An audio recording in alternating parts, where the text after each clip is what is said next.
11% के आसपास के इस वोट बैंक को सरकार 15% कैसे बोलती है? लालू यादव अपना 2015 का ट्वीट आज रिट्वीट करते हैं। नीतीश के कहने पर कुशवाहा तो वोट नहीं किया। बिहार के मुख्यमंत्री भी बने तो उन पर कितना बड़ा आरोप लगा हुआ आपको याद होगा। भूमिहारों की संख्या लिखी हुई है 2.86, नहीं है 2.86, कहीं ज्यादा है इससे। इस आंकड़े के आधार पर तो यही ना आरोप लगेगा कि जब 2.86 वोटे हैं इनका भूमिहारों का, तो इतना नेता कैसे भूमिहार का हो गया। ब्राह्मण का तो गिनती भर हाथ उंगली पर गिना जाए, लेकिन बहुत सारे कंफ्यूजन इस आंकड़े ने पैदा कर दिया। मतलब कहने के लिए जिस समस्या के समाधान के लिए इस समाधान को लाया गया था, इस समाधान ने कुछ और बड़ी समस्याएं पैदा कर दी हैं।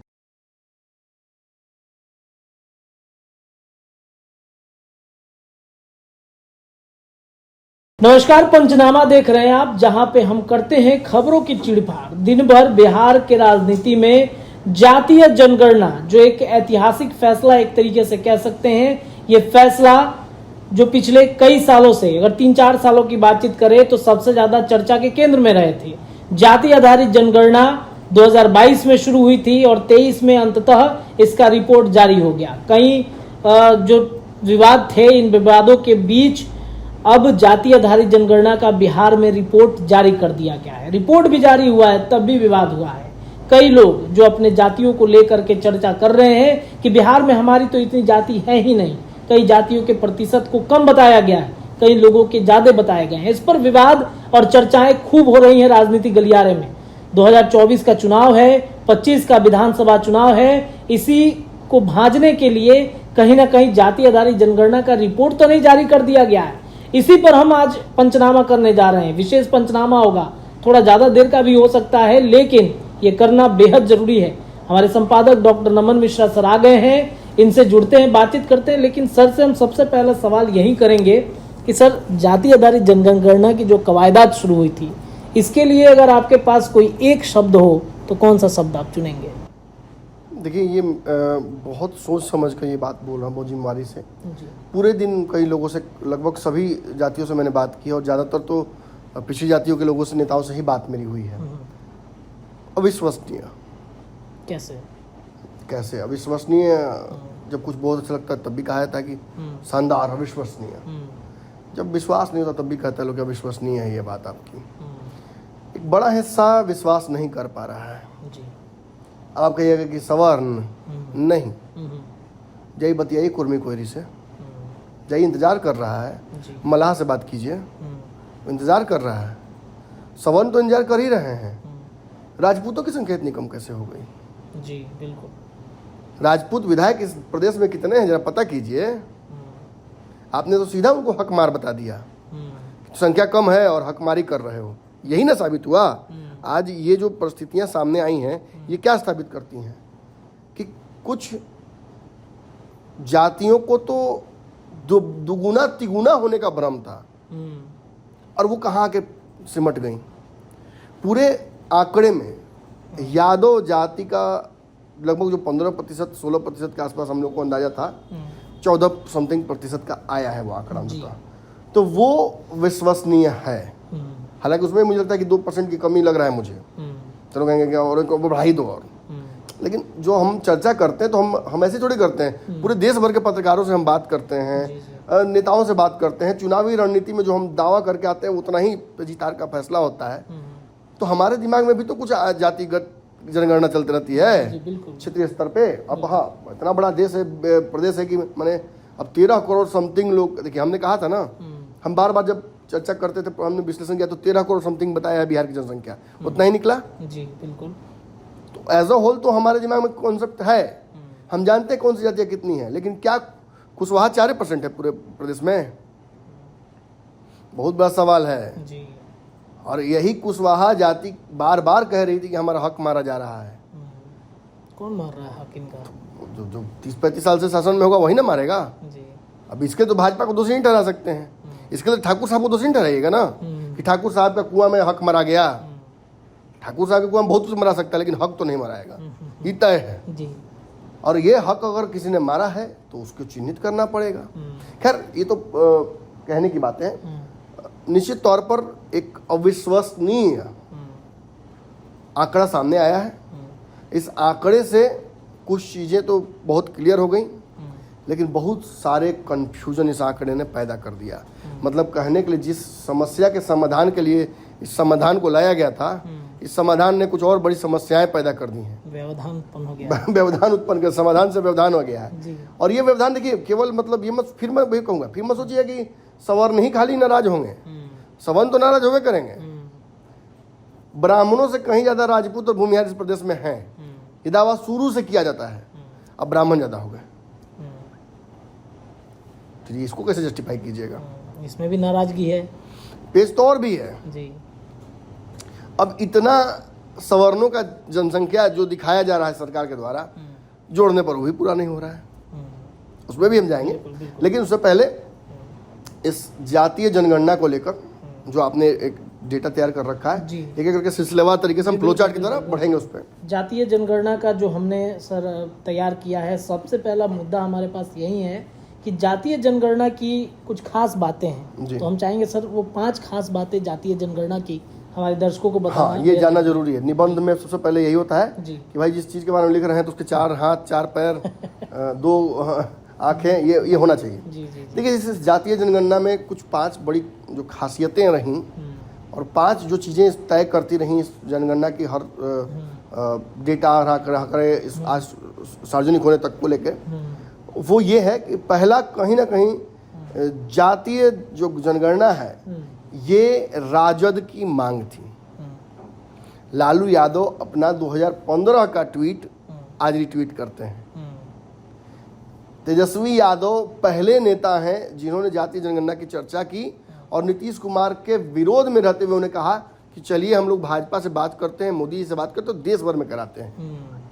इसका राजनीतिक फायदा किसको मिलेगा वो सब जानता है, इसमें कोई छुपा हुआ नहीं है। इस देश में मैं शुरू से कहता रहा हूँ कि 70% जनसंख्या पिछड़ों की है, ईबीसी की है, ओबीसी की है। और देखिए बिहार में तो निकल गया ना आंकड़ा, 63% के आसपास ओबीसी ईबीसी है। जी जी जी। तो ये तो साबित हो गया कहीं ना कहीं, हमारा एक और दावा जो हम करते थे बार बार। तो तेजस्वी यादव को इसका पूरा फायदा हम मिलते देख रहे हैं। तेजस्वी यादव को इसका श्रेय भी मिलना चाहिए।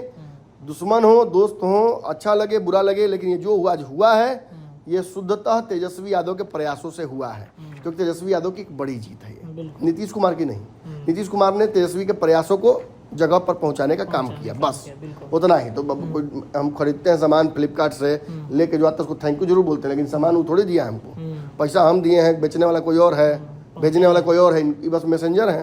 तो नीतीश कुमार मैसेंजर है, क्रेडिट न लें। ये चलेगा कल परसों, अभी देखिए ना कहानी, अभी चलेगा, अभी तो इसी पे पंचनामा करना होगा ढेर। तो प्रदेश में 36% जो है वो ईबीसी हैं, ये आंकड़ा जो सामने आया है। पिछड़ा जो है वो 27%। अब 1-2% हम नहीं बताएंगे पॉइंट, वो आप अपने समझिए, उतना हमको नहीं बुझाता है। तो ये 36 और 27 जब जोड़ते तो 63% होता है। ये एक मुश्त जो बिहार में इंडिया गठबंधन बना है उसके लिए काफ़ी है चुनाव बिहार में जीतने के लिए। तो एक बड़ा बात तो इस 5 पॉइंट में से सबसे बड़ा पॉइंट तो यही है कि तेजस्वी की एक बड़ी जीत, और तेजस्वी की जीत की वजह से इंडिया गठबंधन की एक बड़ी जीत बिहार में हो गई है। दूसरा, भाजपा इस जातीय गणना में साथ थी, विरोध में थी, साथ थी कि विरोध में थी? ये तो एनडीए गठबंधन में जब नीतीश, ये सवाल भी उसी के साथ चला गया। जी जी। ये सवाल भी उसी के साथ चला गया। बिल्कुल बिल्कुल। भाजपा जब ये जातीय गणना की मांग चल रही थी तो साथ में गए थे नीतीश कुमार के भाजपा के कई लोग, जैसे जनक चमारी लोग गया था बिल्कुल बिल्कुल। जब आया तो फिर विरोध में थे, और जनक चमारी विरोध में नहीं थे, जो सवर्ण कुछ थे या कुछ और लोग थे वो लोग विरोध में थे। फिर आपको पता होगा कि इसके खिलाफ मैंने भाजपा ने एक्सपोजर किया था कॉन्फ्रेंस करके कि इसको रोकने के लिए कोर्ट में गया लोग, ये वो फला, उस जो एजेंसियां गई थी, जो इकाइयां गई थी, उनके पीछे भी भाजपा का हाथ निकला था जदयू के खुलासे से। ये भी साबित हो गया कि कहीं ना कहीं भाजपा इस पूरे मुद्दे पर नीतीश कुमार के सामने नतमस्तक है, दिमागी काम नहीं कर रहा है। सपोर्ट करें विरोध करें। अब कृष्णा सिंह कल्लू कह रहे हैं कि सीबीआई जांच हो, मांझी कह रहे हैं कि बहुत बढ़िया है, इसको लागू किया जाए। अब उपेंद्र कुशवाहा प्रेस कॉन्फ्रेंस में क्या बोले मुझे भी नहीं किया, मुझे भी नहीं किया। कह रहे हैं कि फोन पे फोन आ रहा है कि क्या हुआ है सर, हमको पता नहीं चल रहा है। कैसे पता चलेगा? ये तो बात जानना पड़ेगा कि कोई कुर्मी या कोयरी में, कुर्मी तो फिर भी 2% था, पहले ही से दावा था, 3% मैक्सिमम हुआ होगा। कोयरी का घट कैसे गया? कुशवाहा बिहार में ज़्यादा है। मैं ये दावे के साथ कह सकता हूँ कि कुशवाहा का जो जो जो दिखाया जा रहा है आंकड़ा, मैं एक सवाल नहीं खड़ा कर रहा हूँ। क्यों सवाल खड़ा करूँगा? एक संवैधानिक संस्था ने किया, इतना मेहनत किया हमारे देश के प्रदेश के लोगों ने और अधिकारियों ने, इतना समय बर्बाद हुआ इसमें, इतना पैसा 500 करोड़ रुपये इसमें बर्बाद हुआ, करोड़ खर्चा हुआ, तो हम सवाल क्यों खड़े करेंगे? लेकिन इसमें एनडीए कंफ्यूज है। सम्राट चौधरी बोले कि हम पढ़ के आएंगे तब इस पर जवाब देंगे। मैंने इनके चैप्टर के बाहर का था, इनके सिलेबस के, सम्राट चौधरी के सिलेबस के बाहर का था क्वेश्चन। अब इस पर सबसे जो समझदार बयान दिया है वो दिया है पुराने चावल भाजपा के सुशील मोदी ने। उन्होंने बहुत स्मार्टली कह दिया कि भाई देखिए, तो अब हुआ, हमने सपोर्ट किया इसको तब हुआ, ऐसे थोड़ी हुआ है, अब इस पे एक्शन लेना होगा।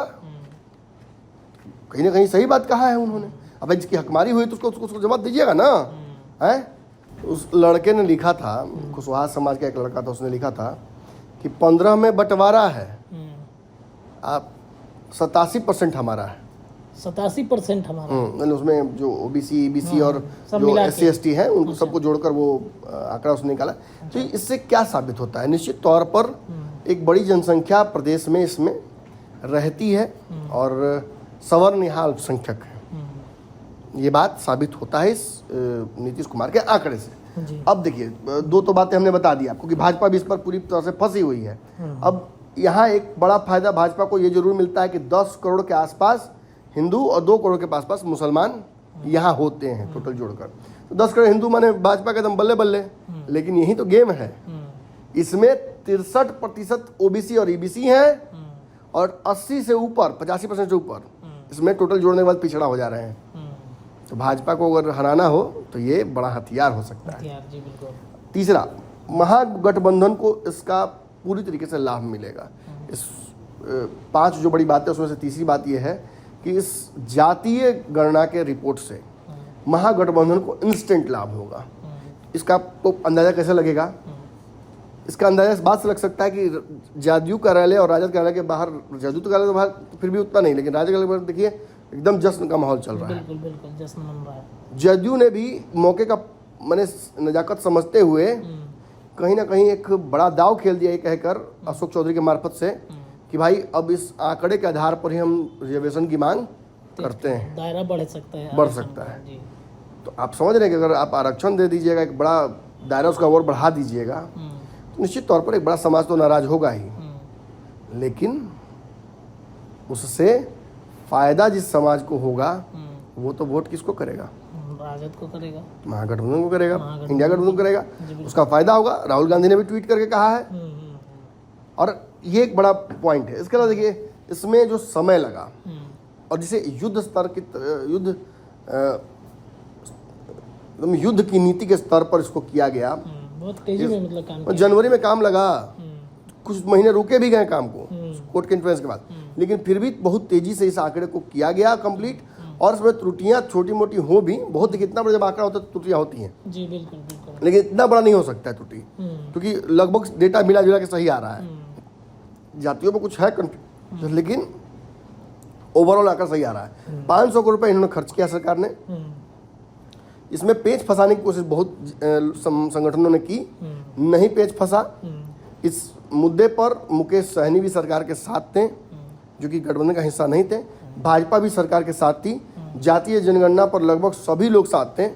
कुछ व्यक्तिगत विरोध हुए थे, लेकिन कोई खुलकर विरोध नहीं कर पाया था। ये भी एक बड़ा मुद्दा है, क्योंकि आज तक इस देश में कोई ऐसी घटना ही नहीं हुई जिसमें विरोध नहीं हुआ हो।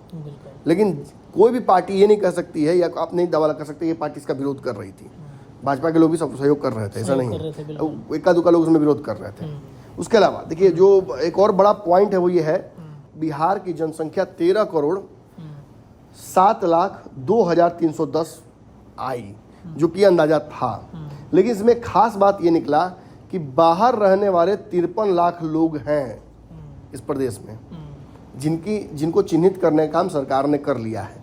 तो एक बड़ी उपलब्धि ये भी है कि बिहार, जो कि एक्सपोर्टर ऑफ कहता है, जो पलायन प्रदेश या एक्सपोर्टर ऑफ फोर्स, वो चीज उसको बदलने के लिए सरकार के पास अब रणनीतियां आ सकती हैं। अब सरकार कहीं ना कहीं इसको उपयोग कर सकती है अपने हिसाब से।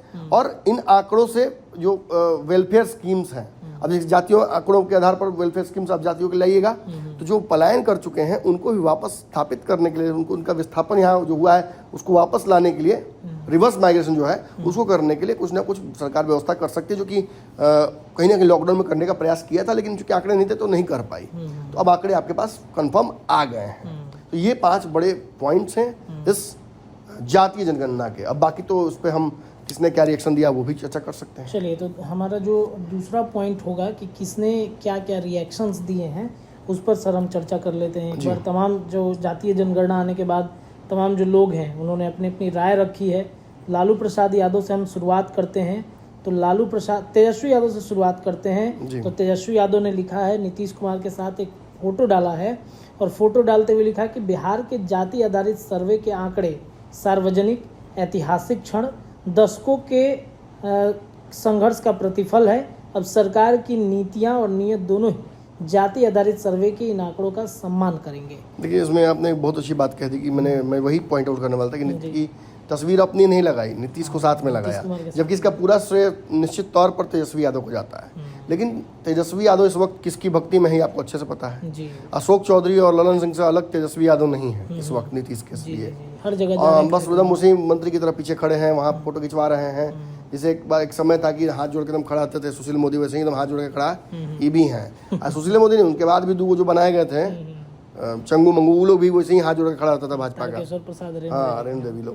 तो माने भाई कैसे एकदम नीतीश खुश रहे। अब वही खुशी नीतीश कुमार के चेहरे पर देखना तेजस्वी यादव का सपना बन गया है। यहाँ क्रेडिट तेजस्वी अकेले नहीं लेना चाहते थे कि अगर लेते हैं तो इसका विवाद हो सकता था, इसलिए उन्होंने विवाद नहीं होने दिया, तस्वीर नीतीश कुमार की भी लगा दी। चलिए सर, आगे जान लेते हैं। मुकेश सहनी ने सर किया है कि बिहार में सफलतापूर्वक जातिगत जनगणना के लिए मुख्यमंत्री श्री नीतीश कुमार जी को धन्यवाद। बिहार विधानमंडल के 9 दलों के साथ हमारी पार्टी वीआईपी ने भी जातिगत जनगणना के समर्थन दिया है। और जो रिपोर्ट एक सर जो जारी किया गया था उस पर उन्होंने जो रिपोर्ट का आंकड़ा है वो शेयर किया है। BC1 36%, BC2 27%, OBC 63%, SC को 19%, ST को 1% और सामान्य वर्ग जिसमें ब्राह्मण, भूमिहार, शेख, पठान इत्यादि को जोड़ा गया है 15% इनमें किया गया है। तो मुकेश सहनी को लेकर के सर अब तो नीतीश कुमार को धन्यवाद भी दे रहे हैं। नहीं, मुकेश सहनी इन्हीं कारणों से इंडिया गठबंधन की तरफ आने के लिए बेचैनी भी उनकी थी। वो जानते हैं कि इसका फायदा शुद्धता होने वाला है, जो चुनाव होने वाले हैं उसमें, और वो ये भी जानते हैं कि अगर ज़्यादा इधर उधर करेंगे तो उनके समाज का वोट भी टूटने लगेगा। इस आंकड़ों के आधार पर उनका भी वोट बैंक खिसक सकता है पुनः, क्योंकि मुकेश सहनी लालू यादव के राजनीति के समय में राजनीति नहीं करते थे, वो उनके बाद आए हैं। और ये जातीय गणना गोलबंदी का प्रयास है उस ओबीसी और पिछड़ा वोट को इंडिया गठबंधन की तरफ करने का। तो उससे अलग नहीं है उनकी जाति। हालांकि मैं एक बात बता दूं कि 1,000 की 100 करोड़ देने के लिए सरकार को तैयार हुए थे कि आंकड़ा करवाइए जनगणना का, हम हैं साथ आपके, पैसा हम भी खर्चा करेंगे। लेकिन इनके जाति के आंकड़े भी कम आए हैं। ये दावा 14 से 16% करते हैं और हमने तो ऐसे जोड़ा नहीं है, लेकिन रफली मैंने जोड़ने की कोशिश की है। इनका आंकड़ा कम आ रहा है जो दावा करते हैं उससे। अब इस पर क्या कहेंगे, इस पर भी सवाल होता है। जी बिल्कुल। तो सर इनको लेकर के अब रास्ता साफ दिख रहा है कि अब इंडिया गठबंधन तो जाना चाहते हैं, लेकिन अब आंकड़ा गड़बड़ा गया तो बहुत तरह की बात है। चलिए सर आगे बढ़ते हैं। निखिल मंडल जिन्होंने ट्वीट किया कि बिहार राज्य में जाति आधारित जनगणना का काम हुआ, पूरा मुख्य सचिव समेत अन्य पदाधिकारियों ने रिपोर्ट जारी की, बहुत बहुत धन्यवाद। उन्होंने ये भी लिखा कि आपने बीपी मंडल साहब के सपना को साकार किया है, इसी के आधार पर सभी वर्गों के विकास एवं उत्थान के लिए अग्रतर कार्रवाई की जाएगी। जी। उसके बाद आगे लालू प्रसाद यादव की चर्चा करते हैं। तो रीट्वीट उन्होंने किया है 2015 का वो आंकड़ा, हमने खबर भी किया था।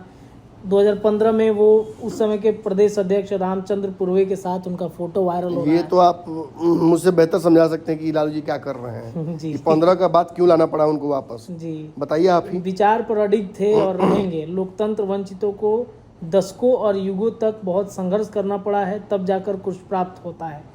मतलब आरजेडी और लालू प्रसाद यादव क्रेडिट लेना चाह रहे हैं। पूरी तरीके से इस बात का क्रेडिट लिया गया कि ये दरअसल लालू के और राजद के प्रयासों का हिस्सा है। पिछड़ों की आवाज देने वाले लालू यादव ने पुनः इस बात को दोहरा दिया कि मैं ही कारक हूँ, मैं ही समय हूँ, मैंने ही ये सब करवाया है, और इसका क्रेडिट, उसको फायदा किसको मिलना चाहिए? राजद को मिलना चाहिए, बिल्कुल। आज सर आगे बढ़ते हैं। नीतीश कुमार को लेकर के नीतीश कुमार ने भी बड़ा पोस्ट किया है कि गांधी जयंती के शुभ अवसर पर बिहार में कराई गई जाति आधारित गणना के आंकड़े प्रतिशत जो हैं वो कर दिए गए हैं।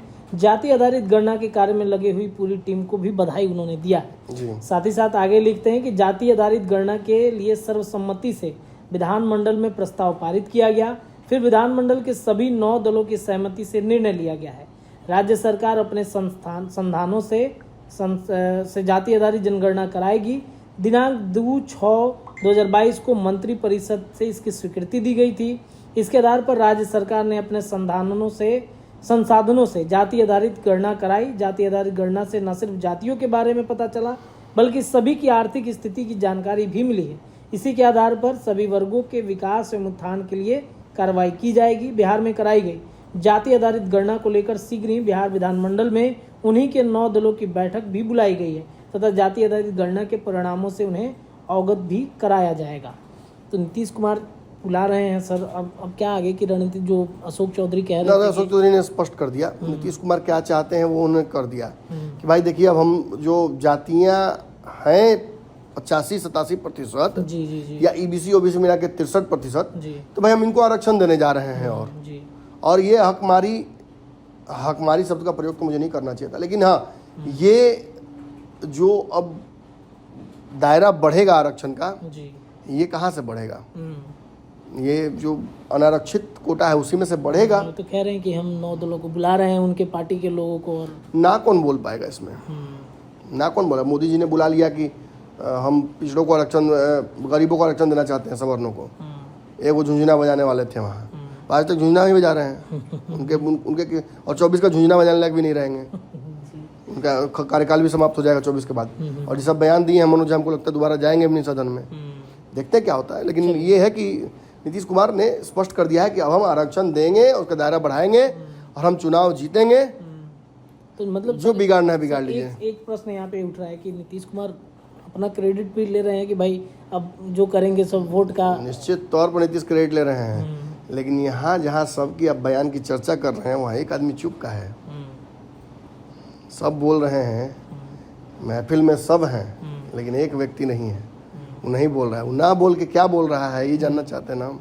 जी, ललन सिंह की चर्चा कर रहा हूँ। ललन सिंह ने कुछ नहीं कहा है, कुछ नहीं कहा है। उनका अंतिम पोस्ट जो है सर, बहुत लेट से पोस्ट किए हुए हैं, कुछ गायब है अभी तक। उन्होंने जब तक आपकी खबर देख रहे हैं तब तक तो उन्होंने नहीं किया है। अब जब हम कर रहे हैं, अब देख रहे होंगे आप, हो सकता है कल देख रहे होंगे तो हो सकता है कि हमारा खबर देख के उनको याद आ जाए। नहीं, उन्होंने सिर्फ नीतीश कुमार का पोस्ट जो है, जो हमने पोस्ट अभी पढ़ा है, उसको रीट्वीट कर दिया है जी। उनको रीट्वीट किया है, तो क्यों मतलब वो शांत है जाति आधारित जनगणना पर? क्योंकि अशोक चौधरी बोल दिए। अच्छा, अशोक चौधरी बोल दिए। अशोक चौधरी की जगह पर अगर राष्ट्रीय अध्यक्ष पीसी करके ये बात बोलते तो कितना अच्छा रहता। सोचो इसमें भी क्रेडिट लूट लिए। हो सकता है कि राजनीतिक डेंगू भी हुआ हो उनको। हाँ, तो भले ही हो, तो काफी दिन से भले जी। लेकिन ये साबित करता है इस बात को, जो मैं बार बार कह रहा हूँ कि जदयू के अंदरूनी कलह में बहुत कुर्बानियां होंगी। नीतीश दोनों तरफ फिलहाल पैर रखे हुए हैं, दोनों नाव पर। ललन सिंह वाले पे भी, अशोक चौधरी वाले पे भी, कभी इसको पुचकार रहे हैं, कभी उसको दुत्कार रहे हैं, कभी उसको पुचकार रहे हैं, कभी उसको दुत्कार रहे हैं। यही चल रहा है, चेक एंड बैलेंस यही चलता रहता नीतीश कुमार की राजनीति में। खैर, उस पर हम क्या डिस्कस करेंगे, आज तो हमारा टॉपिक ही अलग है। राहुल गांधी ने सर ट्वीट किया है कि लिखा है कि बिहार की जातिगत जनगणना से पता चला है कि OBC plus SC plus ST 84% हैं। केंद्र सरकार के 90 सचिवों में सिर्फ 3 ओबीसी हैं, जो भारत का मात्र 5% बजट संभालते हैं। इसलिए भारत के जातिगत आंकड़े जानना जरूरी है। जितनी आबादी उतना हक, ये हमारा प्रण है। सर, ये जो पोस्ट है कि केंद्र सरकार के 90 सचिवों में सिर्फ 3 ओबीसी है, जो भारत का मात्र 5% बजट संभालते हैं, क्या इशारा करना चाह रहे हैं? ये कह रहे मतलब कि पैसा संभालने वाला सवर्ण, पैसा खर्चा जिस पे होना चाहिए वो ओबीसी, तो उसके हक में थोड़े फैसला लेगा। ये उस भावना को उकसाने की कोशिश की जा रही है कि भाई पिछड़ा समाज के लोग ये मान लें कि सवर्ण उनके लिए कभी अच्छा सोच नहीं सकते हैं, जबकि सच्चाई है, आरक्षण की कहानी ही कुछ अलग है जी। जो कि आरक्षण की कहानी ही अलग है। इसके लिए वीपी सिंह या जिन लोगों ने भी लड़ाई लड़ी, या जो स्थान पर थे जहाँ से आरक्षण दिया जा सकता था, उसमें राजपूत समाज के, सवर्ण समाज के कई लोग थे जी। इस बात को भूल जाया जाता है। लेकिन चलिए ठीक है, एक जनरल अगर परसेप्शन नहीं बनाया जाएगा कि हिंदू और मुस्लिम लड़ते हैं तो भाजपा कैसे जीतेगी, हिंदू मुस्लिम भाई नहीं हो सकते तो भाजपा कैसे जीतेगी। जी। और अगर ये नहीं बनाया जाएगा कि सवर्ण और जो दलित या पिछड़ी जाति के लोग हैं ये कभी एक नहीं हो सकते हैं, एक इसी पे पानी नहीं पी सकते घाट पर, एक घाट पर छठ कर सकते हैं, एक घाट पे हग सकते हैं, समझिए बात को जी। लेकिन पानी नहीं पी सकते हैं घाट पे। ठाकुर का कुआं, मैंने जो कहा कि ठाकुर के कुआं में बहुत कुछ होता है, लेकिन आज ना ठाकुर है ना कुआं है, जी। लेकिन फिर भी अप्रासंगिक कहानी सुनाकर क्या किया जा रहा है। जो काम व्हाट्सएप यूनिवर्सिटी पे होता है वो देश के सदन में होने लगा। सदन में होने लगा, बिल्कुल। एक सर ये लाइन है कि ओबीसी SC ST 84% है, तो मतलब जो आप कह रहे थे कि इंडिया गठबंधन को जो फायदा पहुंचाने वाली बात है, तो क्या राहुल गांधी भी उसी की तरफ इशारा कर रहे हैं क्या ये पोस्ट डालने के बाद से? देखिए ये बात जब ऐसी खुल गई तो मैं बता देता हूँ। मनमोहन सिंह कितने बड़ी जनसंख्या के प्रचारक थे, रिप्रेजेंटेटिव थे, उन्होंने तो पूरे देश के लिए फैसले किए हैं। बिल्कुल। तो क्या उन पर आरोप लगा दें या ये भ्रम डाल दें भाई हिंदुओं के अंदर में कि वो सिख हैं तो हमारी बात नहीं करेंगे, कितना गलत होगा। ये सेम काम इस ट्वीट के माध्यम से राहुल गांधी ने कर दिया है। हालांकि राहुल गांधी कभी ऐसा नहीं करते थे आज तक, लेकिन पहली बार मैंने देखा कि ऐसा कुछ उन्होंने किया और ये नीतीश कुमार वाली रणनीति पर खेलने लगे, ये राजद वाले गेम में खेलने लगे। निश्चित तौर पर एक कॉमन एजेंडा है इनका, उस एजेंडा पर काम करेंगे। नीतीश कुमार को अगर कुछ मिल जाता है इस गठबंधन से तब तो इनके पास एक बड़ा अपॉर्चुनिटी अब हो गया है इस चुनाव में वोट बैंक को अपने बढ़ा जो है उसको लेकर जीत जाए। इंडिया गठबंधन में आगे बढ़ने की जो रणनीति लोग बना रहे हैं उस पे ये लोग आगे बढ़ेंगे। सर ये तो था कि किसने क्या कुछ कहा है, इस पर सर हमने चर्चा कर लिया। अब आगे का सर जो पॉइंट है कि बिहार की जो धर्म से रिलेटेड जो चर्चाएं चलती हैं कि किस धर्म के कितने प्रतिशत के लोग हैं, सर उस पर अब हम लोगों की चर्चाएं बहुत तेजी से मैं बता दूं कि हिंदू जो पूरी आबादी है बिहार में उसमें 81% हिंदू निकले हैं। 17.7% मैंने 81 नहीं 82% को बोली हिंदू को, 81.99% है। मुस्लिम 17.7% हैं। ये एक बड़ी जनसंख्या है। अगर मुस्लिम जनसंख्या को आप जोड़ देते हैं यादों में तो MY कितना तगड़ा हो जाता है, उधर 14 है इधर 17, मतलब ये अपने दम पर ही 33-35% हो जा रहे हैं। तो एक बड़ा वोट बैंक हो जा रहा है उस तरफ। फिर आप देखिए ईसाई 0.057, सिख 0.011। हालांकि ये सासाराम और जगहों पे बड़ा डिस्ट्रीब्यूटेड जनसंख्या है जो ये सिखों की है। आप जब खास तौर पे शेरशाह सूरी और पुरानी बातें जब सुनते हैं उधर के कि 84 के दंगों के दौरान बिहार में कई जो पंजाबी परिवार हैं वो भाग कर आए थे, वो यहाँ बसे थे, तो वो फिर उनकी जनसंख्या बढ़ी, फिर उनका रिश्ता नाता सब जुड़ा हुआ है। और आप देखिएगा कि पटना में खास तौर पे कंगन घाट है, यहाँ पे गुरुद्वारा जो है वहाँ से सिस्टम जुड़ा हुआ है बहुत पुराना। दलेर मेहदी भी पटना के ही हैं जी। और ये एक पुराना इतिहास रहा, लेकिन इनकी जनसंख्या इतनी नहीं है कि चुनाव में बहुत इंटरफेयर कर सके।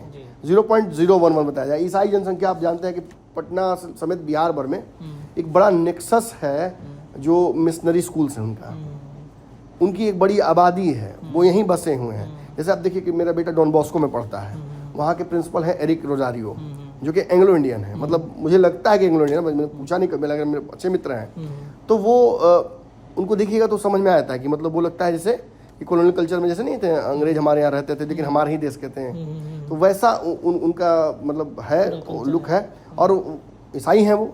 वैसे ही आप देखिएगा कि यहाँ सेंट जेवियर्स हैं जहाँ मेरा छोटा बेटा पढ़ता है, वहाँ भी वही कल्चर है। और उतना ही नहीं, आप माउंट कार्मेल लेती जहाँ जाइएगा तो एक बड़ी जनसंख्या इनकी है। लेकिन फिर मैं वही कहूँगा कि ये बहुत निष्प्रभावी है चुनावों में। लोकल हाइपर लोकल लेवल पे तो हो सकता है कुछ प्रभाव, लेकिन उससे ज़्यादा उसका प्रभाव नहीं है। फिर जैन है, जैन तीर्थकार आपको पता है कि महावीर यहाँ हुए थे। फिर आपको अन्य यहाँ लिखा हुआ है और उसमें बौद्ध धर्म का भी जिक्र है 0.085 जो कि मैंने बहुत कम है। लेकिन फिर भी आपको पता है कि नालंदा और जो राजगीर का एक बड़ा कल्चर है गया, वहाँ कई तीर्थकार बौद्ध आते थे, गए हैं, यहाँ रहे हैं। यहाँ सम्राट अशोक की कितनी चर्चा होती है आप पूरे विश्व भर में। नालंदा का वो यूनिवर्सिटी आपको याद होगा। लेकिन बहुत चुनावी तौर पर प्रभावी जाति नहीं है, धर्म नहीं है वो। अगर बात करें हम तो हिंदू और मुस्लिम एकदम एक 82% के आसपास, तो दूसरा 17.7% के आसपास, नहीं 18% के आसपास।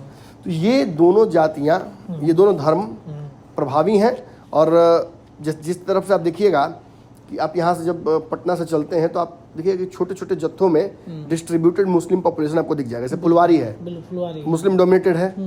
दानापुर की तरफ बढ़िएगा तो फिर यादव और मुस्लिम थोड़ा बहुत उधर आपको मिल जाएंगे।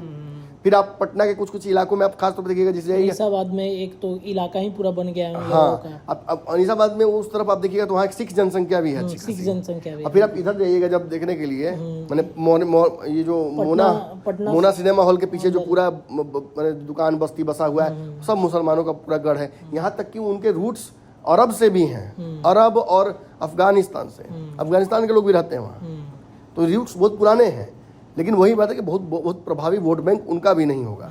वो भी पूरे मुस्लिम कम्युनिटी में एक साथ नहीं जोड़ सकते हैं आप, उसमें भी अलग अलग है, शेख सैयद पठान और फिर बाकी रंगरेज जो फिर जातियाँ नीचे आती हैं, उन जातियाँ उनमें तो वो है। और आप फिर इधर से जब आप बढ़ते हैं तो आप सासाराम की तरफ बढ़िएगा तो उस तरफ भी एक बड़ी जनसंख्या मुसलमानों की है। लेकिन फिर बक्सा उक्सर जब आप होके आएगा तो फिर बहुत प्रभावी वोट बैंक नहीं है। फिर जब आप पटना से इस तरफ निकलिएगा तो आप जब हाजीपुर मुजफ्फरपुर होते हुए जब आप बढ़िएगा आगे तो दरभंगा मधुबनी के बाद आपको मुसलमानों की जनसंख्या बड़ी बढ़ जाती है। पूर्णिया, किशनगंज जो आसपास के इलाके हैं, उन इलाकों में आप देखिएगा खासतौर पे एक बड़ा वोट, कटिहार, यहाँ एक वोट बैंक है जो बहुत प्रभावी है। क्यों प्रभावी है? क्योंकि इस वोट बैंक ने अपने दम पर ओवैसी को 5 सीटें जिता दी थी। बिल्कुल। ओवैसी का प्रभाव बिहार में नहीं था, लेकिन एक बैग इतना प्रभाव बढ़ा था कि जहाँ राजद जैसी पार्टी हो, जहाँ कांग्रेस जैसी पार्टी हो, जहाँ कई पार्टियां हमदर्द कांग्रेस की बनती हो, नीतीश कुमार खुद को हम कांग्रेस बड़े हमदर्द बने बनते हैं, तुष्टिकरण का उन पर आरोप लगता है। इसरत जहाँ के अबू कहा जाता था उनको एक समय मचिलाने के लिए भाजपा बोलती थी, और उनसे चिटक कर 5 चले जाते हैं ओवैसी के पास। मतलब मुस्लिम जनसंख्या जहाँ है एकजुट, वहाँ बहुत प्रभावी है। ये साबित करता है ये पूरा आंकड़ा। और लगभग हाँ ठीक है, ये अगर एज अ होल देखें, नरेंद्र मोदी 2019 में जीत गए थे, उन्होंने पाकिस्तान को एक अच्छा जवाब दिया था।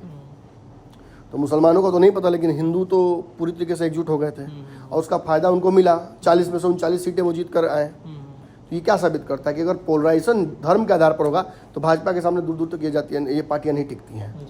और फिर जब पोलराइजेशन हो जाएगा जाति के आधार पर, जिस पर नीतीश कुमार करके आरक्षण के दायरे बढ़ा के करना चाहते हैं, तो फिर नीतीश कुमार एक तरफा स्वीप कर देंगे, मोदी कहीं टिकेंगे दूर दूर तक।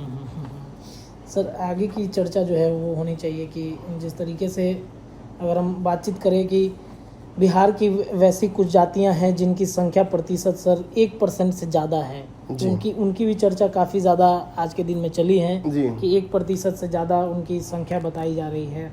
तो वैसी जातियों के बारे में सर कहीं ना कहीं चर्चा हम लोग को करना। देखिए कुल 215 जातियों में ये जो जातियाँ जिनका हम नाम लेंगे ये 1% से ज़्यादा है। और 1% से ज़्यादा का मतलब कि आप चुनावी रणनीति में कहीं ना कहीं प्लस माइनस ज़्यादा बड़ा कर सकते हैं, आपका प्रभाव ज़्यादा है। और इन जातियों को जब उनके कास्ट स्लैब में डाल दिया जाता है, जैसे BC1 या OBC या EBC या शेड्यूल कास्ट या शेड्यूल ट्राइब, तो ये जातियाँ महत्वपूर्ण हो जाती हैं, जुटकर बड़ी हो जाती हैं। तो कौन कौन सी जातियाँ हैं? पहली जाति है यादव, जो कि 14.27% है। ये हायरार्की भी मैं बता रहा हूँ। सबसे ज़्यादा कौन है और सबसे कम कौन है, इस जो 221 में जो 1% से ज़्यादा जातियां हैं जिनका रिप्रेजेंटेशन है, वो उनका हायरार्की समझिए।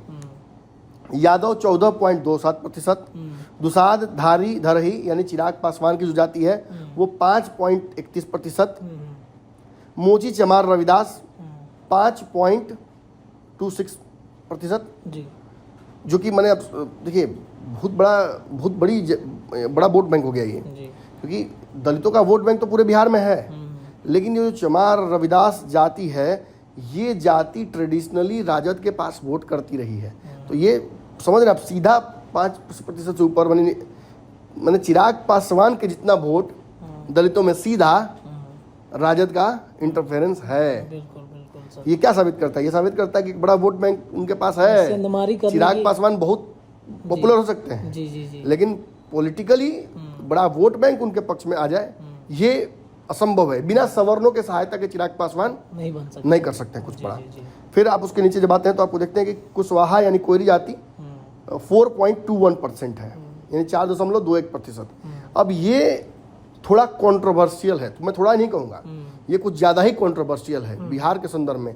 इस जाति का एक खैर हम उस पर आएंगे जब हम टॉप 10 जातियों की बात करेंगे, तो उसमें मैं चर्चा करूंगा महत्वपूर्ण जातियों। हाँ, ये इस जाति के बारे में तो थोड़ा सा मैं इतना बता दूं कि ये जितना दिखाया जा रहा है इससे ज़्यादा है बिहार में, मैं दावा ये कर सकता हूँ।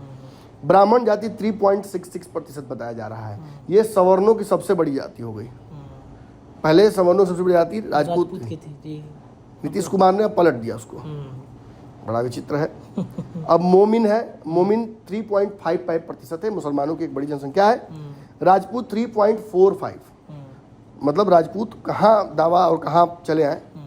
शेख 3.82 है, मुसहर 3.09 है, कुर्मी 2.88 है जो कि लगभग बिल्कुल सही है, भूमिहार 2.87 है, ये भी क्वेश्चनेबल है, तेली 2.81 है, मलाह 2.61 है, अगेन क्वेश्चनेबल। इस पर मुकेश सहनी के अग्रीड हैं क्योंकि उन्होंने अपने सर्वे कराया है अपनी तरफ से, प्रशांतों की तरफ कोई सर्वे कराए हैं, भाजपा भी अपने तरफ से कोई सर्वे करा रही है। बनिया 2.32, कानू 2.21, धानुक 2.14 जो कि नीतीश कुमार की जाति का एक बड़ा वोट बैंक ये भी है। नोनिया 1.91, सुरजापुरी मुस्लिम 1.87, पान सवासी पानर यानी पान जाति जिसको कहा जाता है पूरा तांती तत्वा, मुझे लगता है कि ये अलग अलग जातियां जोड़ दी गई हैं क्या, क्योंकि इसमें पान सवासी और पानर लिखा हुआ है जो कि 1.70 है। चंद्रवंशी 1.65, नाई 1.59, बढ़ई 1.45, धुनिया 1.43, प्रजापति यानी जो कुम्हार समाज है 1.40, कुंजरा 1.40। ये वो जातियां हैं जो 1% से अधिक हैं इस पूरे जोड़ घटाव में, जिनका जो दबिश है वो चुनावी राजनीति में बड़ा है, जिनका धमक है बिहार में। और ये वो जातियां हैं जो कहीं ना कहीं चुनावी रणनीतियों में नेताओं के जहन में होती हैं कि इनको इग्नोर करके नहीं चलना है। अब परसेंट में आप 1% 1.5% 1.0% समझ रहे हैं, लेकिन ये लाखों में समझिए, करोड़ों में इसको जब ये जमीन पर उतरते हैं तो किसी जगह पर 50,000 1.5 लाख 2 लाख इनका वोट हो जाता है एक विधानसभा में या लोकसभा में। वो कितना इंपॉर्टेंट हो जाता है वो वोट, वो बहुत इंपॉर्टेंट हो जाता है। अब जैसे माली समाज है, इसमें कहीं नहीं है, माली समाज 5,000 लगभग सभी जगहों पर है, डिस्ट्रीब्यूटेड है पूरे बिहार में, जहाँ मंदिर वहाँ माली। जी बिल्कुल। अब मंदिरों की संख्या कितनी है जोड़ दीजिए। हर गांव में होगा, हर गांव में 5 मंदिर जरूर है, और उससे प्रभाव बनता है कहीं ना कहीं चुनाव। तो ये हायरार्की हमने बता दी, ये इसी ऑर्डर में बिहार की टॉप जाति सबसे ज़्यादा जनसंख्या वाली और जो सबसे कम वाली 1% के अंदर में वो है। चलिए सर, आगे अगर बढ़े तो अब हम सर आते हैं बिहार की वैसे महत्वपूर्ण जातियाँ जो राजनीति में सबसे ज़्यादा ताल्लुकात रखती हैं और इनसे राजनीति में कहीं ना कहीं बदलाव हमें देखने को जरूर मिलता है। तो हम सब चाहेंगे कि महत्वपूर्ण जातियों के बारे में हमारे दर्शकों को बताया जाए कि वो कौन सी महत्वपूर्ण। देखिए कोई जाति अगर छूट जाती है तो बुरा आप लोग मत मानिएगा, मैं उस पर अब एक दिन में कितना करे आदमी, सरकार के लिए एक साल में हमनी के एक दिन में एक्सपेक्ट करता होते, ठीक बात नहीं है नो। लेकिन ये वो जातियां हैं जिनका मैं जरूर चाहूँगा कि वर्तमान और जो पूर्व इतिहास रहा है वो हम जाने, नेताओं के बारे में जाने, और इन जातियों का प्रभाव क्या होगा 2024 और 25 के चुनाव में वो हम जाने बहुत तेजी से। जी बिल्कुल। देखिए यादव जाति को 14.26% बताया गया है, मुझे उम्मीद थी कि 16% के आसपास ये होंगे कम से कम। चर्चा भी सर इसी बात की चल रही हाँ, मुझे तो 18 भी लग रहा था कि हो गए होंगे, क्योंकि यादव जाति बहुत बिहार में अगर सबसे ज़्यादा यूनिफॉर्मली डिस्ट्रीब्यूटेड कोई जाति है, सबसे माने घुली मिली जाति हर जगह मिल जाएगी आपको, वो है यादव जाति, वो हर जगह है। बिल्कुल। आप जहाँ जाइएगा वहाँ इनकी जनसंख्या है, अच्छी जनसंख्या है, डिस्ट्रीब्यूटेड जनसंख्या है, आप उनके नेता आसानी से बन सकते हैं।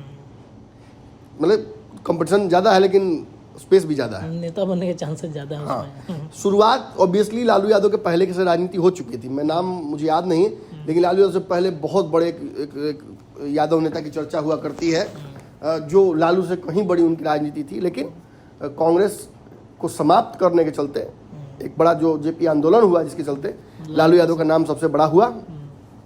और लालू यादव के बाद ढेर नेता हुए, रीतलाल यादव, रामकृपाल यादव, फिर भाजपा ने अपना दायरा बढ़ाया तो भाजपा में एक बड़े नेता हुए उन्होंने मैंने नित्यानंद राय हुए हैं। नित्यानंद राय। फिर आप देखिएगा कि जब आप उस तरफ जाते हैं तो आप देखिएगा कि नीतीश कुमार की पार्टी में विजेंद्र यादव हैं, सुपौल सहरसा के एक बड़े नेता हैं। और फिर उसी तरीके से एक डिस्ट्रीब्यूटेड वोट बैंक रहा। पूर्णिया के इलाके में पप्पू यादव का एक बड़ा नाम रहा हमेशा यादवों में। कुछ यादव नेताओं का नाम मैं भूल भी रहा हूँ, लेकिन जान लीजिए कि कमोबेश यादव के नेता तो बहुत हुए हैं। कांग्रेस में भी कई नेताओं का नाम रहा, यादव नेताओं का, लेकिन प्रभाव जो वोट बैंक पर रहा वो बहुत हद तक कहा जा सकता है कि नीतीश कुमार, माफ कीजिएगा, लालू यादव ने बनाया, जो कि एग्जाम्पलरी है, जिसका कोई दूसरा मैंने तर्क नहीं दिया सकता कि भाई ये भी है ना, लालू है तो कोई खत्म, यादव कहीं नहीं देखता है। देख लिया लालू यादव को, सारा यादव उनके तरफ। इस फर्क नहीं पड़ता है कि आप लालू यादव को चोर घोषित कर दीजिए, ये फर्क नहीं पड़ता है कि उन्हें चारा चोर बोलिए, ये फर्क नहीं पड़ता है कि उन पे करोड़ों का कतरा थी घोटाला आप डाल दीजिए, चारा घोटाला, उससे फर्क नहीं पड़ता है यादवों को। यादव आंख मूंद कर ललटेन देखेंगे, ललटेन दबाएंगे। लालू मतलब यादव समाज। हाँ, यादव के लिए अब जमीन लिखवाइए, नौकरी दीजिए, जो खून लिखवाई लीजिए, नौकरी लिखवाई, कोई फर्क नहीं पड़ता है। आंख मूंद के नीतीश कुमार और कांग्रेस भाजपा सब को छोड़ देंगे और लालू यादव को चुन लेंगे। लेकिन ये वोट बैंक 14% का, इसको निगेट करने के लिए बिहार में नीतीश कुमार को याद रखा जाएगा।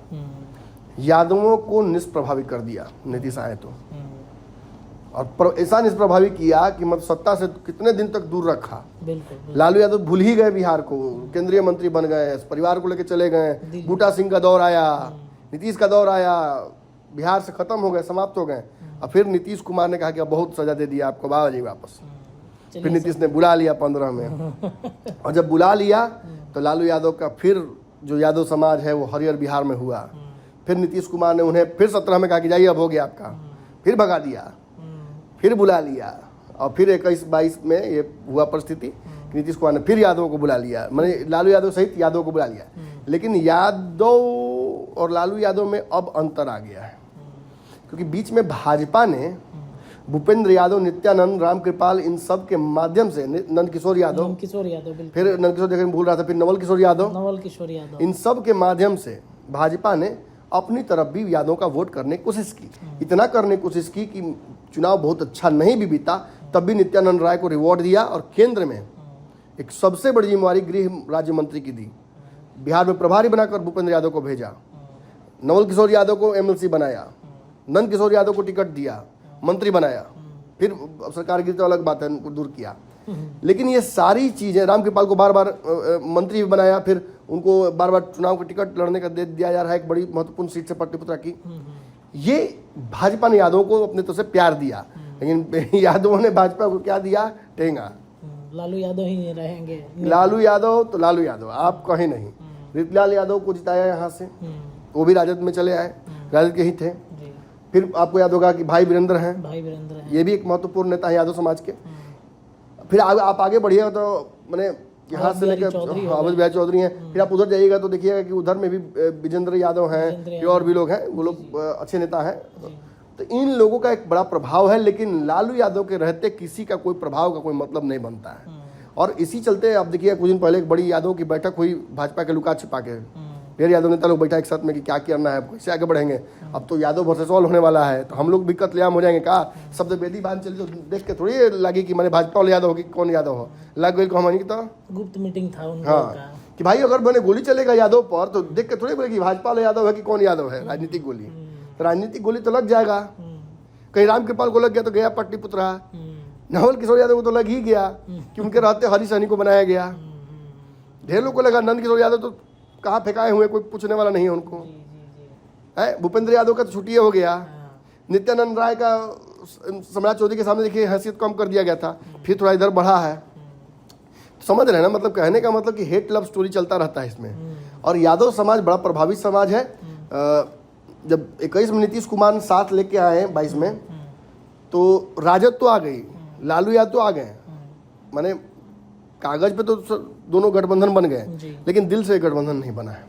नीतीश कुमार को यादव समाज वोट नहीं करेगा ऐसे। ये पूरा जो स्क्रिप्ट लिखा गया है कि आज बोल रहे थे अशोक चौधरी की हम वोट से मतलब नहीं हमको, हम दायरा बढ़ाने वाले हैं आरक्षण का। ये यादव समाज को अपने पाले में करने का एक तरीका है कि मत घबराइए, हम कहीं नहीं जा रहे हैं, मत घबराइए, हम आपके साथ हैं। छोड़ दिए लालू यादव को, छोड़ दिए दोबारा, कोई बात नहीं, कोई बात नहीं, आपके आरक्षण बढ़ा देंगे, आइए। और ये पूरा यादव वोट बैंक छिटके नहीं, उसकी व्यवस्था की जा रही है। तो एक बड़ा वोट बैंक ये है।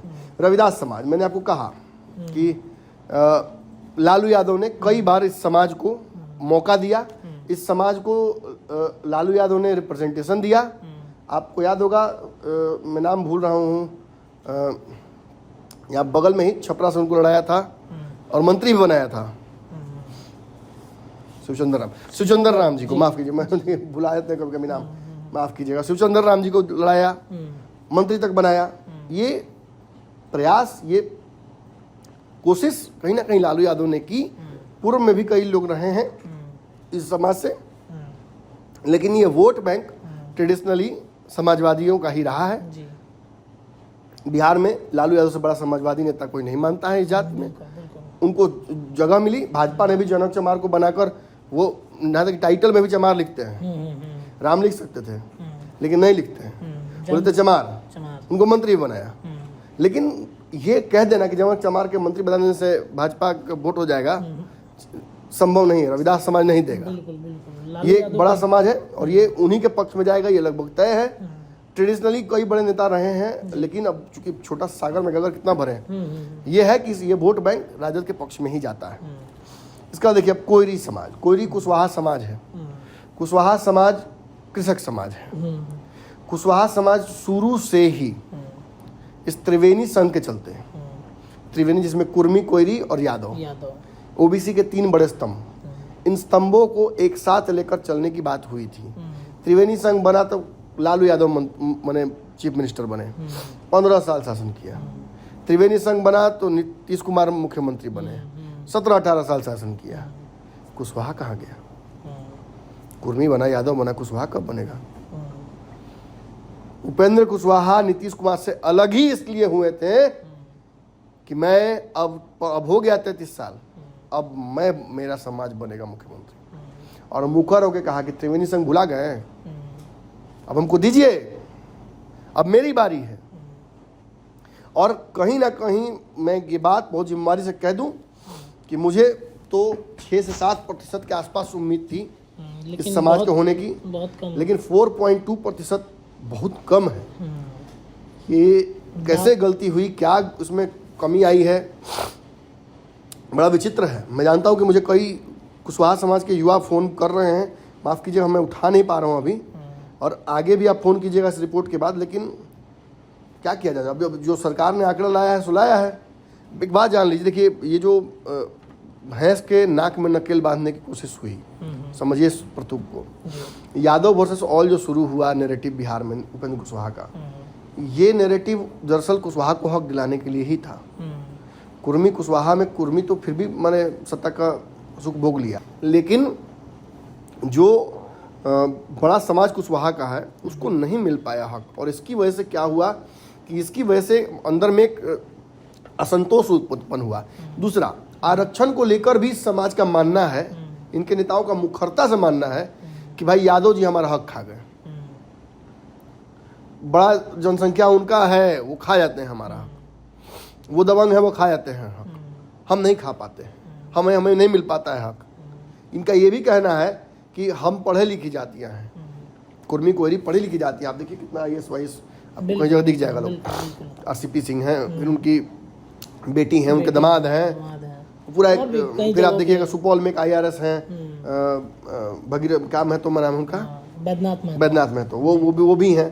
तो कहीं ना कहीं एक बड़ी जनसंख्या है और उनको लगता है कि उनको उनका हक मिलना चाहिए जो नहीं मिल पा रहा है। तो इसकी लड़ाई है और अब इतना कम आंकड़ा दिखा दिया गया कि अब इसमें क्या बोलूं, इसमें बोलने लायक कुछ है नहीं। निश्चित तौर पर यह समाज अपनी ताकत तो दिखाएगा। नीतीश के कहने पर कुशवाहा तो वोट नहीं करेगा, मैं ये दावे के साथ कह रहा हूँ। अब तो नहीं करेगा, अब तो और नहीं करेगा। मतलब ये बदला लिया गया है इस जाति के साथ, क्या किया गया है समझ में नहीं आ रहा है। कुशवाहा से अलग होने का खामियाजा तो नहीं भुगतना पड़ा इन लोगों को। हम कहने वाले कौन होते हैं, लेकिन ये आंकड़े तो कुछ ना कुछ कह रहे हैं। चलिए आगे बढ़ते हैं। ब्राह्मण समाज 3.65, 3.65। स्वर्णों में सबसे बड़ी ही आबादी ये वाला होगा। आज तो बता रहे हैं कि आज ब्राह्मण पंडित जी को लोग को नींद नहीं आएगा क्योंकि देखिए जब कह रहे हैं कि जिसकी जितनी संख्या भारी तो उनकी भागीदारी, हाँ। तो ओबीसी में जनसंख्या ज्यादा है यादव जी का, तो उसको ज्यादा मिलेगा रिप्रेजेंटेशन। तो इस सवर्ण में ज्यादा हो गया ब्राह्मण का, तो ब्राह्मण को ज्यादा मिलना चाहिए रिप्रेजेंटेशन है। पटना के में लड़ेंगे कायस्थ है, पटलिपुत्रा से लड़ेंगे कायस्थ, यहाँ से लड़ेंगे कायस्थ, उधर से लड़ेंगे कायस्थ, पटना के 4 गो विधानसभा से लड़ेंगे कायस्थ। आप पंडित जी क्या करेगा लोग? कोई बक्सर से टिकट काट रहा है, कोई भागलपुर से टिकट काट रहा है, कोई गोपालगंज से टिकट काट रहा है, कोई पूर्णिया, सुपौल, बरबीघा सब जगह से टिकट कट रहा है। ये तो गलत है। ये कहीं ना कहीं ये पेच फंसाया जा रहा है। और देख लीजिए, मैं आपको खुल के बोल दूं, मेरे से ज्यादा समझवादी इस मामले में कोई नहीं मिलेगा। ये 3.65 जो ब्राह्मण का दिखाया जा रहा है गलत है, ब्राह्मण इससे कम है। ये जो जातीय जनगणना करने वाले लोग गए हैं, इन्होंने भूमिहारों को भी ब्राह्मण जोड़ दिया है। अच्छा। और कई लोगों के पास तो गए ही नहीं, कई ब्राह्मणों भूमिहारों का तो कहना है कि हमारे पास आए ही नहीं जनगणना करने वाले। राजपूतों में भी कई लोगों का कहना है कि हमारे पास नहीं गए। तो ये ब्राह्मणों की संख्या जो दिखाई जा रही है, इसमें त्रुटिवश कई भूमिहारों का नाम आ गया है। अच्छा, इसमें एक सवाल ये भी उठता है कि जो जातीय अभी जो जनगणना लगाया गया है, जैसे आपने बक्सर की चर्चा की, अपने पूर्णिया की चर्चा की, भागलपुर की चर्चा की, ये भी तो हो सकता है टिकट काटने वाली बात जदयू एक बड़ा गेम कर रही हो, महागठबंधन गेम कर रहा हो। देखिए, इसमें आप किसी एक जाति, किसी एक पार्टी पर आरोप लगा देना कि उसने इतने बड़े जनगणना में आंकड़े छेड़छाड़ किए, वो तो बहुत गलत बात हो जाएगी, वो सही नहीं होगा। लेकिन 3.65% आप समझिए कि ब्राह्मण दिखाने का मतलब है कि कहीं ना कहीं जो भूमिहारों की जनसंख्या बड़ी है वो छिटक कर इधर आ गई है आंकड़े में। क्यों? क्योंकि मत समझ लीजिए, इसके बाद भूमिहारों की संख्या लिखी हुई है 2.86, नहीं है 2.86, कहीं ज्यादा है इससे। और अगर 2.86 है तो इतने सारे भूमिहार नेता कैसे हो गए समाज के? जी। तो आप कहीं सीधा आरोप लगा रहे हैं कि भाई हक मार रहा है भूमिहार सबका, यही ना आरोप लगा रहे हैं। इस आंकड़े के आधार पर तो यही ना आरोप लगेगा कि जब 2.86 वोटे हैं इनका भूमिहारों का, तो इतना नेता कैसे भूमिहार का हो गया? ब्राह्मण का तो गिनती भर है, हाथ उंगली पर गिना जाएगा। भूमिहार के लिए तो गोड़ हाथ सब लगाना पड़ेगा। हर जाति में देखिए, कन्हैया सिंह अगर उधर हैं तो प्रदेश अध्यक्ष भी उनके भूमिहारे हैं। अगर भाजपा में देखिएगा तो 10 को तो भाजपा में भूमिहार नेता गिना जाएगा। भूमिहारों की अलग पार्टी भी बिहार में बन गई, उनके नेता भी हैं। वो आशुतोष वो भी आज ट्वीट किए हैं, वो भी नेता हैं। वो कह रहे हैं कि हमारा 15% कैसे हो गया, अब 15% में हमारे मुसलमान कैसे जोड़ दिए। वो एक खेल है, वो भी समझाएंगे हम बाद में। लेकिन भूमिहार समाज 2.86 नहीं है। इस समाज का वो जो गिनती है वो ब्राह्मणों में हो गया है। कैसे हो गया वो मैं बता रहा हूँ आपको। भूमिहार समाज के पास कोई अगर अनट्रेंड व्यक्ति जाकर, इसको पता नहीं है कि भूमिहार ब्राह्मण में क्या अंतर होता है, वो जाके पूछे कि आप कौन जाति हैं, तो हम भूमिहार ब्राह्मण हैं, ब्राह्मण लिख दिया, ब्राह्मण में डाल दिया। ज्यादातर भूमिहार लोग कहते हैं कि हम ब्राह्मण हैं, ब्राह्मण में चला गया। इसका मतलब क्या हुआ? इसका मतलब ये हुआ कि कहीं ना कहीं अपभ्रंशित होकर ये डाटा कहीं और चला गया है, और मैं जो बोल रहा हूँ वही हुआ है। मैं निश्चित एकदम प्रैक्टिकल बात कर रहा हूँ। फिर आते हैं, राजपूत जाति 3.45 है, बहुत बड़ा घपला है। राजपूत जाति में कुछ नेता तो 8% तक दावा करते हैं, लेकिन क्या नेता के दावे से हम क्या माने? निश्चित तौर पर राजपूतों की संख्या मेरे आधार पर भी 5% के आसपास बिहार भर में है, 5 से थोड़ी ज्यादा। लेकिन यहाँ तो आंकड़े कुछ और कह रहे हैं, यहाँ कह रहे हैं 3.45, ब्राह्मणों से भी कम। अब आप एक और बात जान लीजिए, यहाँ भी एक दावा बड़ा होगा, यही हकमारी वाली बात यहाँ भी होगी। तो इसलिए मैं कहूँगा कि अब राजनीति का आरक्षण लगा ही दिया जाए, राजनीति में आरक्षण लागू कर ही दिया जाए। चुनाव लड़ने को लेकर भी बहुत आरक्षण को दायरे को बढ़ाया जाए, क्योंकि बिहार में राजपूत विधायकों की संख्या बहुत ज्यादा है इस आंकड़े के आधार पर। या तो ये आंकड़ा गलत है, तो इसमें कौन से लोगों को घटाया गया है, कौन से नहीं, ये तो बड़ा अचंभित करने वाली बात है। मतलब राजपूतों की में तो कोई लॉजिक भी नहीं काम कर रहा है। जी बिल्कुल। 3.45 ये कह देना ब्राह्मणों से भी कम है, भूमिहार से भी कम, मुझे भूमिहार से थोड़ा ज्यादा, माफ कीजिएगा, भूमिहार से ज्यादा। लेकिन ये विचित्र है। मतलब कहाँ भाग गए बिहार के राजपूत? कोई और राज्य में चले गए? क्या हो गया कि मनोज झा ने ऐसा कह दिया कि लोग जाति बदल रहे हैं? ठाकुर की जगह कुछ नहीं। ये बहुत बड़ी बात है। मैं यहाँ राजपूतों के साथ खड़ा हूँ यहाँ। ये 3.45 this is not actual indicative of the actual data of Rajput caste. ये नहीं हो सकता है, ये असंभव है। अगर है तो फिर पहले से हम लोग कंफ्यूज थे। हम क्या मतलब पूरा सरकार ही कंफ्यूज थी, पूरे देश के लोग कंफ्यूज थे, पूरी सर्वे एजेंसियां कंफ्यूज थी। जितना सर्वे आज तक चुनाव में हुआ सब कंफ्यूजिंग है। और यहाँ से आप निकल जाइए तो राजपूत भरे हुए हैं। बिल्कुल भरे हुए हैं। छपरा सिवान चले जाइए, बक्सर चले जाइए, आप सोनपुर चले जाइए, छपरा चले जाइए, राजपूतों का गढ़ है महाराज। छपरा में तो और ज्यादा है। इतने बड़े बड़े नेता हुए हैं इस जाति के। अब विडम्बना है कि आज जगनारायण सिंह जैसे नेता लोग कह देते हैं कि पंडितों की चुरकी पकड़ के फेंक देनी चाहिए। आनंद मोहन जैसे नेता है, आनंद मोहन मानेंगे कि भूमिहार 3.45% है। जय कुमार सिंह मानेंगे, संजय सिंह भी जुटा रहे हैं लाख लाख लोगों का। वो कौन है? दूसरे जाति के लोग हैं, राजपूते न हैं। ये बड़ा एक त्रुटि है। इस त्रुटि को कैसे संभालेगी सरकार भगवान जाने। ये तो बड़ा मुश्किल है। मुसहर जाति में भी मुझे देखिए डेटा ज़्यादा लग रहा है, 3.8 दिखाया जा रहा है, जबकि मुझे लगता है कि 2% के आसपास ये है जाति। अब हो सकता है इसमें कुछ और जातियों को जोड़ा गया हो, लेकिन चलिए, इसमें ढेर जातियाँ ऐसी हैं खाना बदोश, उनको तो नहीं जोड़ दिया गया कहीं। अब ये बड़ा एक सवाल खड़ा होता है। फिर भूमिहार तो मैंने बताया ही, कुर्मी जाति में 2.8 है। ये एक सबसे जस्टिफाइड डेटा है इस पूरे में, जिसमें संतुष्ट हूँ मैं। मुझे लगता है कि मुझे कुर्मी वाले डेटा से कोई दिक्कत ही नहीं। मुझे लगता है कि इतने ही है, इतने ही थे। फिर बनिया जाति 2.31 है। बनिया जाति भाजपा का एक बड़ा वोटर है। सारे जो जितने भी नगर है, सब नगरों में बनिया जाति बड़ी है। बनिया जाति व्यापारी जाति है। व्यापारी जाति भाजपा का कोर वोटर है। बिल्कुल। आप खुद देखिए कि तेजस्वी यादव गोपालगंज में लड़ाए थे, बनिया जाति के, गुप्ता जाति के लोगों को लड़ाया था उन्होंने। बनिया जाति में और कौन कौन सी जातियां हैं, ये भी चर्चा होनी चाहिए। मुझे लगता है कि 2.31 ये है, लेकिन इनको और भी जातियां जुड़कर इसमें एक पूरा बनिया समाज बनता है। तो वो एक बड़ा डेटा है। और ये भाजपा के सपोर्टर्स हैं और भाजपा के वोटर्स हैं। इनको बड़ा मुश्किल होता है भाजपा से तोड़ पाना, क्योंकि ये भाजपा के साथ सेफ फील करती हैं। फिर हम एक और मल्लाह की चर्चा सर हम लोग छोड़ दिए। मल्लाह जी, मल्लाह 2.61 है। ये फिर वही बात है, मुकेश सहनी कैसे इस पे एग्री कर जाएंगे। मुझे तो लगता है कि बहुत बड़ा इसमें सवाल खड़ा करेंगे। मल्लाह देखिए 2.6 अपने लिखा था, हमने इसकी चर्चा की थी। 2.61 ठीक है, 2.60 हाँ 2.60। ये जो मल्लाह समाज है, मुकेश सहनी 14% दावा करते हैं कि पूरा नुनिया, बेलदार, बिंद, मल्लाह, निषाद जातियाँ जब जुड़ती हैं तो इनका वोट बैंक 14% के आसपास रहता है। मल्लाह 2.60 है, बाकी जाति तो और भी कम है। मुकेश सहनी का संकल्प यात्रा चल रहा है निषादों के आरक्षण के लिए। कौन ले रहा है संकल्प? यादव जी ले रहे हैं। तो 14% तो यादव जी है कि ब्राह्मण खड़ा होकर ले रहा है।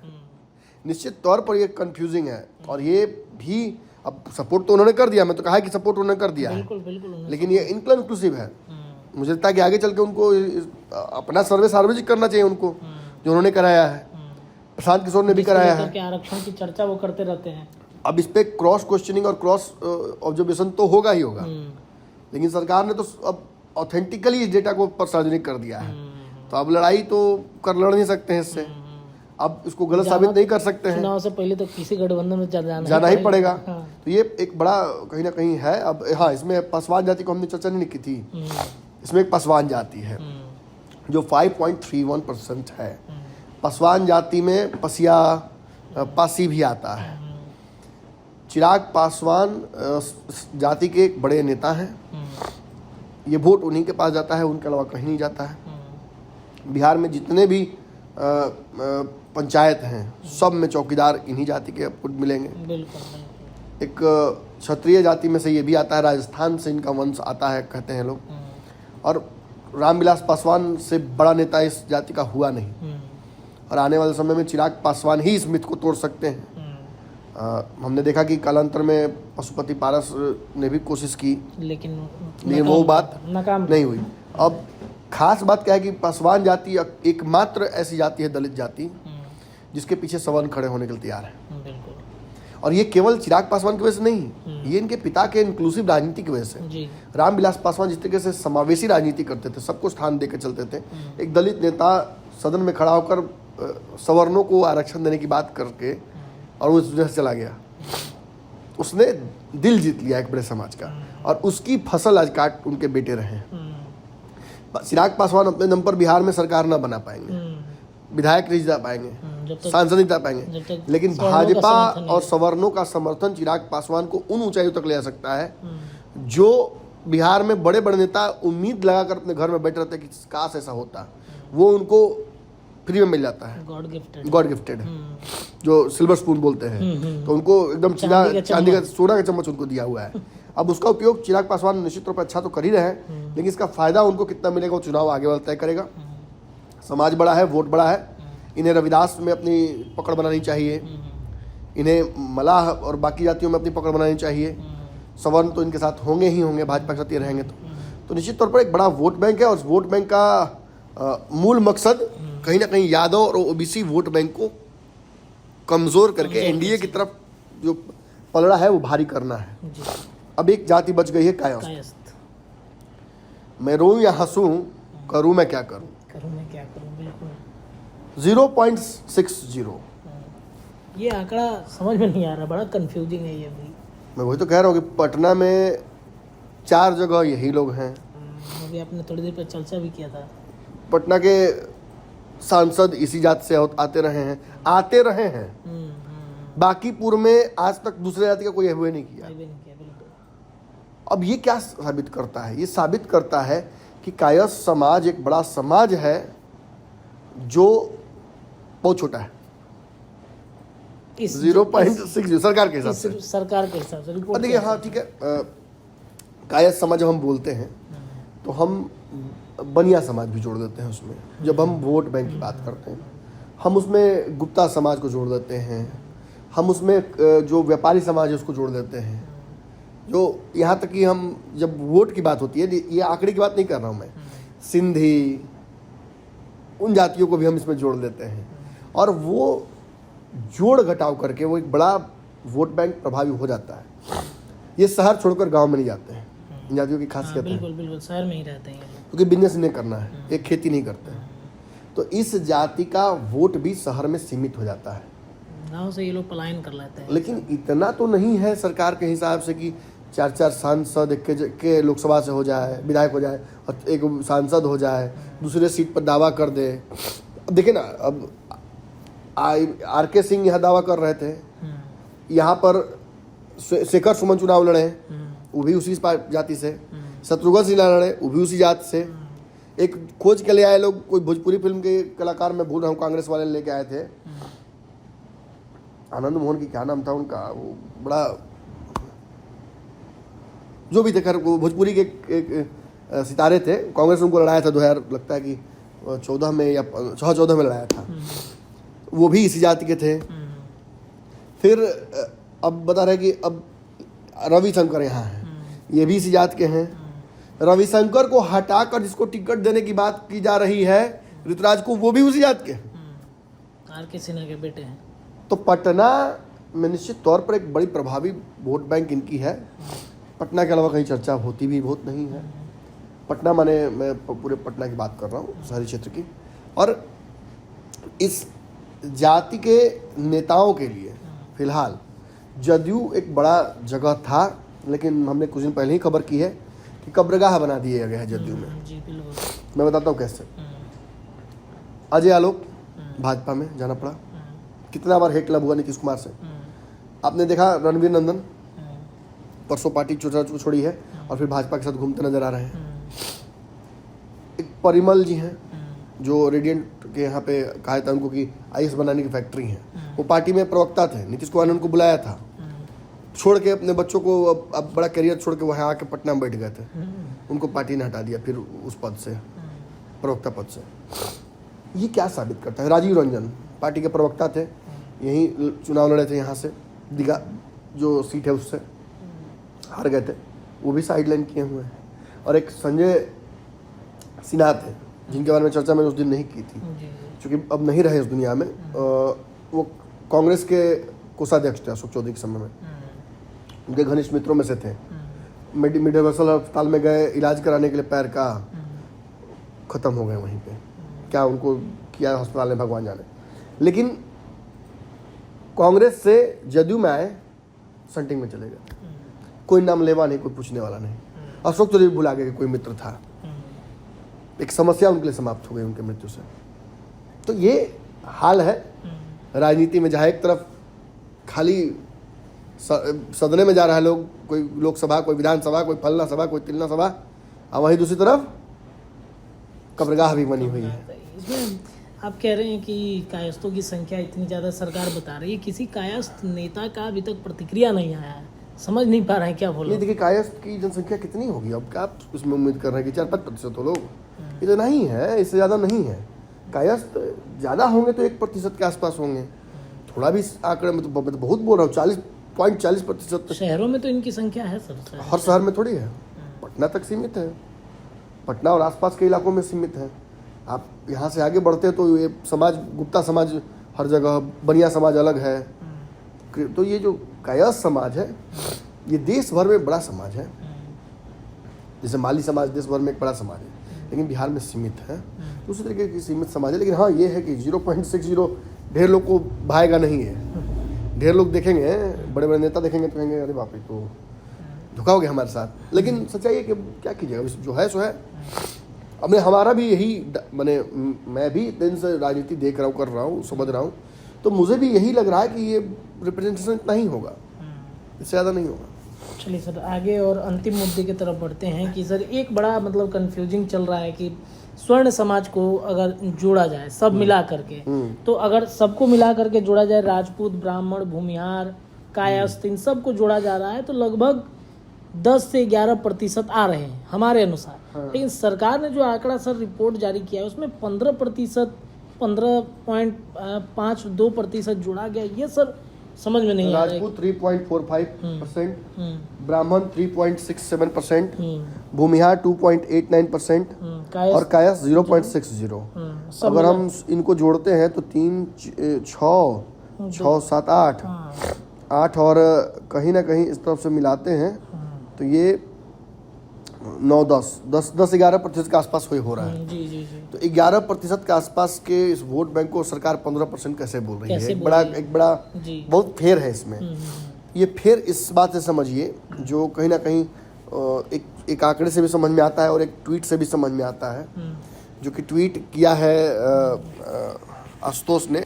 अभी बिहार सरकार ने जाति आधारित गणना का रिपोर्ट जारी किया है, जिसमें हिंदू सवर्ण यानी भूमिहार, राजपूत, ब्राह्मण, कायस्थ तथा मुस्लिम सवर्ण, शेख, सैयद, पठान सबों को मिलाकर इनकी कुल आबादी 15.52% दर्शाया है, जो कि हास्यास्पद है। अंधों की नगरी में रोशनी उम्मीद नहीं है। और देखिए इसमें खास बात क्या है, भूमिहार, राजपूत, ब्राह्मण, कायस्थ जिसको मिलाकर आप बता रहे हैं कि 11% के आसपास हो रहा है, तो शेख, सैयद, पठान कहा गया, इनको भी जोड़िएगा ना। शेख, सैयद, पठान के बारे में हमने उस आंकड़े में बताया था, इसमें मोमिन और भी हमने बताया था। तो ये इन जातियों को जोड़कर मुसलमानों की, सवर्णों की जनसंख्या 15% दिखाया जा रहा है, जो कि निश्चित तौर पर सवर्ण नेता मानेंगे नहीं, क्योंकि इसमें राजपूतों की संख्या बहुत कम है, इसमें भूमिहारों की संख्या में खेलवाड़ लग रहा है, ब्राह्मणों की संख्या मुझे ज़्यादा लग रही है, जितने हैं उससे ज़्यादा शेख सैयद को सर जोड़ा गया। हालांकि देखिए मैं ये बोल रहा हूँ बार बार कि ब्राह्मणों की संख्या तो बहुत लोगों को इस पर भी बुरा लगेगा कि आप अपना ही जातिया को काहे कम बता रहे हैं भाई, कि ब्राह्मण लोग कहेंगे आप ब्राह्मण है या नहीं है। देखिए जो जायज़ बात है मैं उससे बता रहा हूँ। कई आप कहिए कि बाभन टोला इतना सारा है पूरे बिहार में, अरे तो बाभन टोला में ही ना बाभन है, फिर दूसरे टोले में नहीं ना है। आप पर आरोप क्यों लगता है कि आप चमर टोला में नहीं रहते हैं, आप यादव टोला में नहीं रहते हैं, यही रही है, मकान खरीदिए और रहिए वहाँ, तब ना ज़्यादा बढ़ेगा जनसंख्या आपका, तब ना आप कहे जाएंगे भाई इंक्लूसिव हैं। आप सीमित हो जाते हैं, आप मंदिर में बैठिएगा और निकलिएगा नहीं बाहर, निकलिए बाहर आइए, राजनीति कीजिए। सीमित नेताओं को चुनते हैं, मंगल पांडे, अश्विनी चौबे, ऐसे नेताओं को चुनते हैं जो आपके लिए कुछ कर्म नहीं करते हैं। आपने कब ऐसे नेता को चुना है जो आपके लिए कुछ किया हो? एक कालांतर में कुछ लोगों का नाम आता भी है, तो अगर एलन मिश्रा का नाम बहुत बढ़िया आता है तो कहा गया कि वो तो पहले ही मर गए। उनके छोटे भाई का नाम आता है, बिहार के मुख्यमंत्री भी बने, तो उन पर कितना बड़ा आरोप लगा हुआ आपको याद होगा। तो निश्चित तौर पर कहीं ना कहीं जो ब्राह्मण नेता है इस आंकड़ों से तो वो भी एग्री नहीं करेंगे, लेकिन सवर्णों की जनसंख्या एज अ होल बहुत कंफ्यूजिंग है। तो इसमें सर एक कंफ्यूजन मुझे ऐसा लग रहा है कि शेख सैयद ये सब मुस्लिम है, इनको जोड़ दिया नहीं गया नहीं, ये मुसलमानों के एक हाँ, इसमें कंफ्यूजन ये है कि अगर शेख सैयद पठान को इस तरफ रख दिया गया है तो फिर वो 17% जो मुसलमान अलग से है वो कौन है? जी बिल्कुल, ये भी एक प्रश्न उठता है। सरकार जवाब दे, कुछ सब हम ही लोग जवाब देंगे कुछ सरकार जवाब दे। ये 15% क्यों हुआ ये हमने तो बता दिया, बाकी अब अशोक चौधरी आके जवाब देंगे। आरक्षण जब देने आएंगे वो घर घर, जैसे मोदी जी 15-15 लाख दीप दिए हैं, तो हम लोग पूछा जाएगा कि सर ये कौन वाला है, मोदी जी वाला है कि आपका वाला में से है? चलिए, तो तमाम विषयों पर हमने आज पंचनामा किया है। हालांकि पंचनामा काफ़ी लंबा समय हो गया है, लेकिन ये बताना जरूरी था जो वर्तमान में मुद्दे चल रहे हैं, जो स्थितियां बनी हैं, और कई लोगों के मन में कन्फ्यूज़न था। उन कन्फ्यूज़न को कहीं ना कहीं अब धीरे धीरे इस पंचनामा के माध्यम से हमारे सर ने क्लियर किया है, डॉक्टर साहब ने क्लियर कर दिया है। थोड़ी पंचनामा और थोड़ी आज की जो चीड़-फाड़ है वो ज़्यादा देर तक चली है, जरूरी भी था। फिलहाल इस पंचनामा में इतना ही। जुड़े रहिए हमारे चैनल के साथ और अपनी राय भी रखिए। आप किस जाति से आते हैं, क्या वाकई में जो स्थितियां बनाई गई संतुष्ट है कि नहीं, आप संतुष्ट हैं कि नहीं अपनी जातियों से, जो आंकड़े दिए गए हैं उस पर अपनी राय आप रख सकते हैं। बहुत बहुत धन्यवाद जुड़े रहने के लिए।